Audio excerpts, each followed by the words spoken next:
is the loss of water from a plant in the form of water vapor. Water is absorbed by roots from the soil and transported as a liquid to the leaves via xylem. This process helps in exchange of gases, sending out excessively absorbed water. The absorption and the distribution of water in plants, providing coolness to the plant body. Osmotic balance of the cell is maintained by transpiration. Well, friends, means of transport, that is by diffusion, plant water relations, water potential, osmosis, plasmolysis, imbibition. Imbibition is very important, long distance transport of water. The main parts of the plant is leaf, stem and root system. Shoot system, that is leaf and stem. Root system, roots. The leaf anatomy, opening and closing of stomata, apex, margin, veins, midrib, base, petiole and stipule. The anatomy of the plant is also important in the transportation in plants. This is leaf anatomy.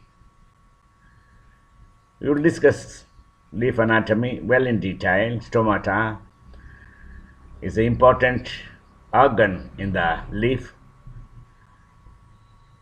which is bila cell pent up 1 year of air osmosis taking place.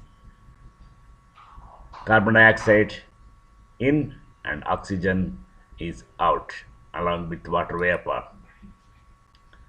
Stomata are the cellular pores on the surface of plant leaves that we know. Classification of plant tissue, meristematic tissue and permanent tissue. Cell transport requires energy, active transport. In osmosis does not require energy, that is passive transport. Hello. Hey. Yeah, I got pardon. Means of transport, diffusion is very important here. The diffusion of molecules through xylem and phloem. Stomata, the stomata in the leaf, stoma, the pore in the leaf. So my dear friends, facilitated diffusion, as pointed out earlier, a gradient must already be present for diffusion to occur. The diffusion rate depends on the size of the substances. Obviously, smaller substances diffuse faster.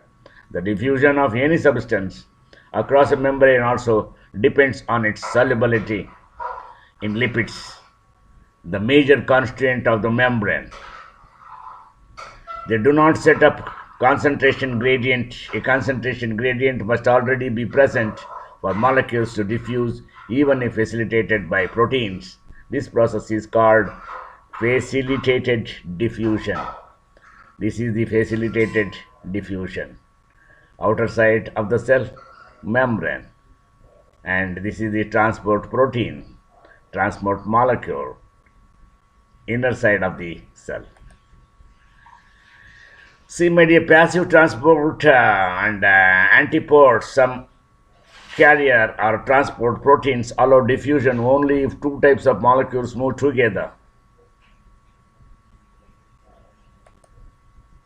And this is transportation in plants.